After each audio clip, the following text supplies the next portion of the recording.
Hey, what's up everybody? My name is Daniel and welcome back to month 3 and month 4 of my Startup Ortho Practice series.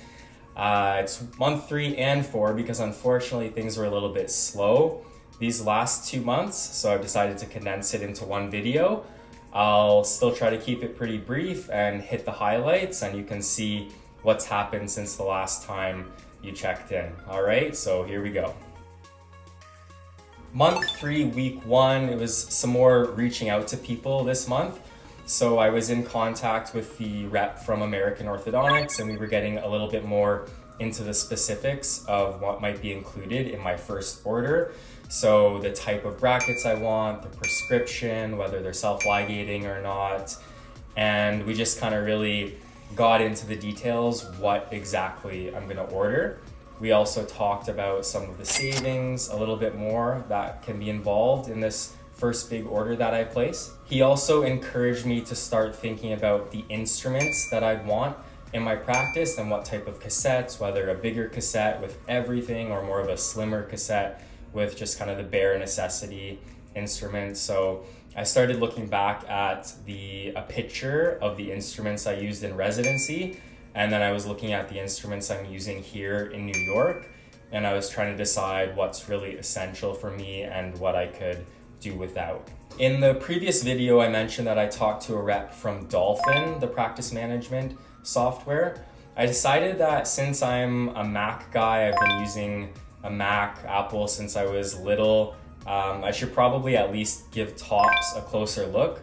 So I did set up a talk to speak with the Tops representative. I had no familiarity with Tops from before this, so I had a call with the rep and she showed me a little bit about the program. She mentioned some other people that are using it, what they like, some of the best features in her eyes, and she also gave me a quote for this software. I did a little bit of searching on the internet too. I think there's this general idea that if you go with PC, maybe your costs up front are a little bit lower, but if you make the investment with Apple computers, that they'll do better in the long run. So maybe financially it all kind of balances out and you should just go with the type of computer that you like better. So I'm glad I spoke with Tops because I think it is a viable option, and I might actually lean that way, just so my home computer, my laptop, and my work computer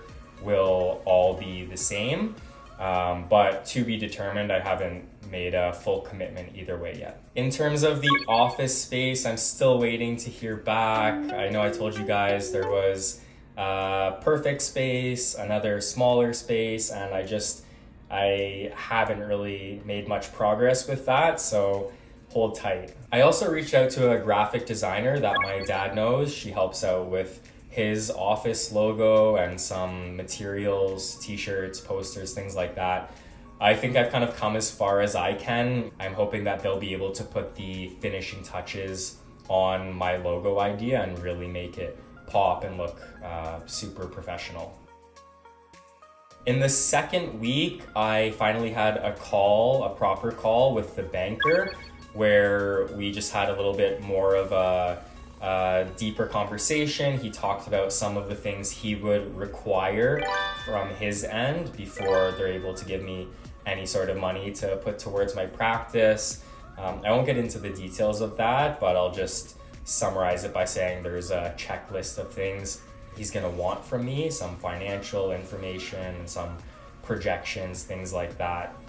For us to be able to move forward. So it was great to chat with him and understand what type of papers I have to start gathering for him.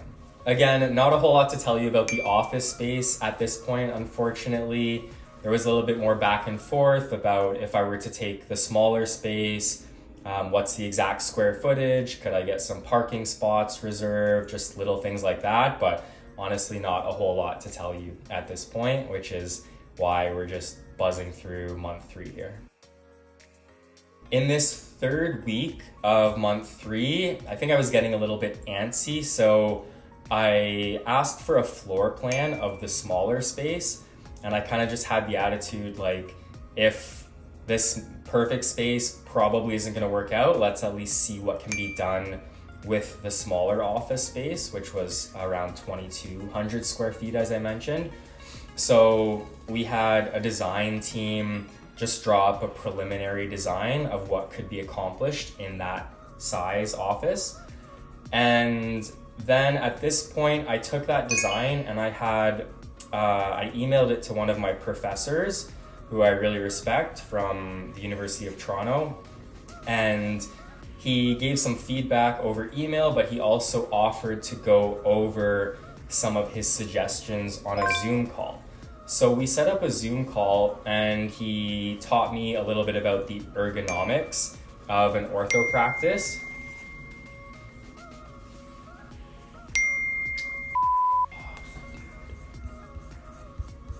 Where was I?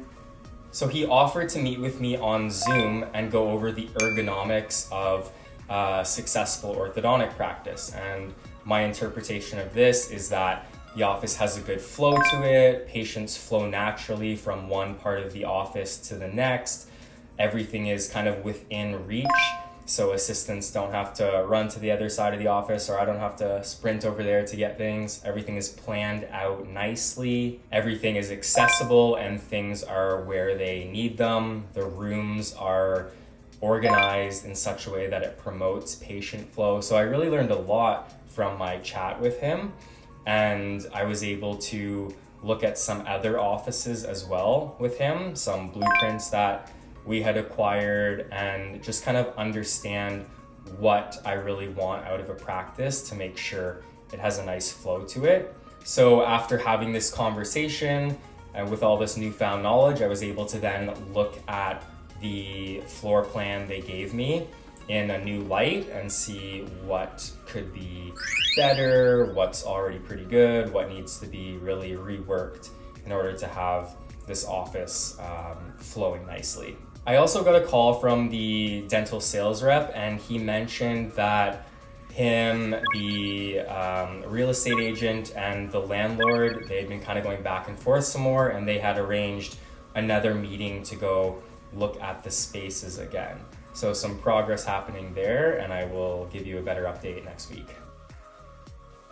So the update that I want to give you in this 4th week is that after my team went to look at the spaces again, there was actually a surprise card that was dealt to us.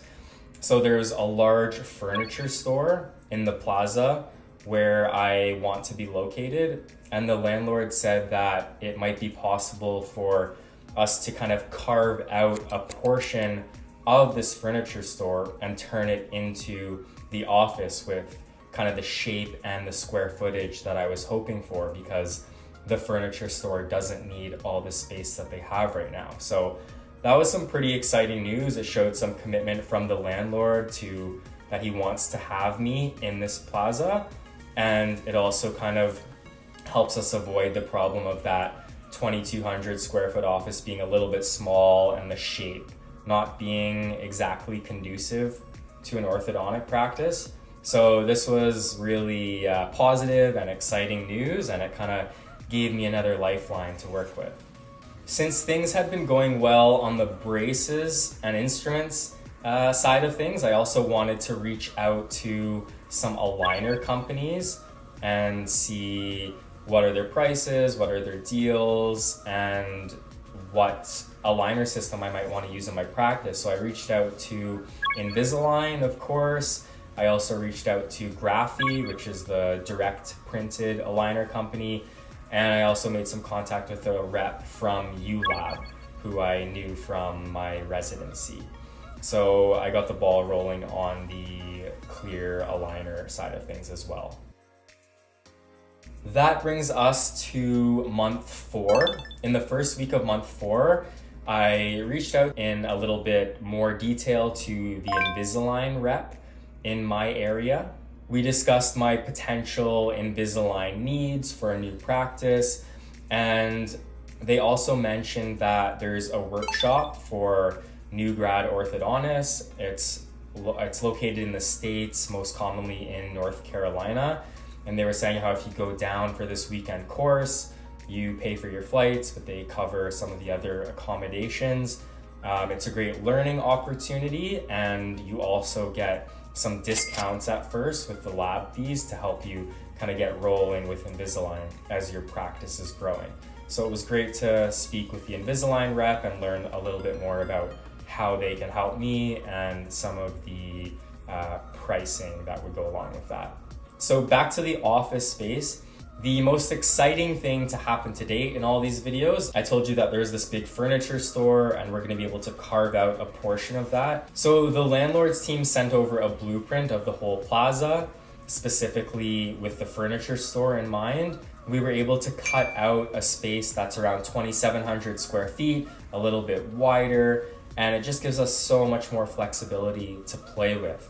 So we had carved out our desired space, and then we were sending it back to the landlord's team to make sure that they were okay with the section of the store and the size of the store that we wanted to convert into an orthodontic practice. Week 2, while we're waiting to hear back from the landlord regarding the space that we carved out, I sent kind of like a list of demands to the design team that we're working with. Things that I'm hoping to have in my office, and this is heavily influenced by that ergonomics conversation that I had with my instructor from Toronto. Some of the demands were to eliminate the brushing station, to put the sterilization room pretty central within the office, having a certain number of chairs. I'm hoping to have a little shower in my office if possible so that I can go from the gym straight to work and be able to get ready there quickly. So these types of things, just trying to see what's possible in this 2,700 square feet, how I can really make this practice my own and make sure it has a nice logical flow to it. We got that design back on the Friday of this week, and I was really happy with how it was looking, and I was just praying, fingers crossed, that the landlord was going to be okay with the shape and size of the space that we had cut out of the furniture store. So if you're keeping track, it is month 4 and week 3, and I finally got a lease offer from the landlord. It was a long time coming, but I felt like this was a milestone for me, just because I thought this would happen a lot quicker. I was hoping by like December or January, so end of month 1 or month 2. Things didn't work out like that, but I think it's okay because with our patience, we actually found what I hope is going to turn out to be a better option for a lease than any of the other ones that I had mentioned in the previous videos. So things were looking up there. I had a lawyer look over the lease for me. Some of the main things that we were looking for included leasehold improvements, when exactly I'll have to start paying rent, who's going to cover the cost of that wall to divide the furniture store and my office, some non-competes, things like that. So finally, I feel like things are progressing, and I'm hoping it won't be too much back and forth before we can get a lease signed that's in everyone's best interest. In this final week of month 4, I reached out to a couple new people. I reached out to an accountant who my parents are familiar with, and I also reached out to a different lawyer who is involved with medical and dental professionals, with my focus on talking about incorporation, if it's a good time to do that now. So I was hoping to get some feedback on that. So it seems like the 3 people, the banker, the accountant, and this lawyer, there's going to be kind of some back and forth between everyone to get me set up in that perspective. So I just reached out to all those people, trying to help get me and everyone else on the same page. I'll keep you updated on that. And then there was a little bit of back and forth between myself, the lawyer looking over the lease, and the real estate agent talking about what improvements could be made to the lease. All of this brings us to Easter weekend. So I'm hoping that once Easter's done, in the next video, I'll have some good updates about the lease. I'm sure hoping it's signed by the end of the next video, and we'll see how things go from the financial perspective with the bank, with the accountant, and also I'm going to keep working on the aligner situation as well. That wraps up month 3 and month 4. Again, condensed into one video because things are moving a little bit slower than expected, but I'm okay with it because I think that I'm luckily getting what I'm wishing for, and I think you just can't rush these things. They're a little bit out of your control, so you just have to try and enjoy the journey. All right, thank you for watching, and I will see you guys in month number 5.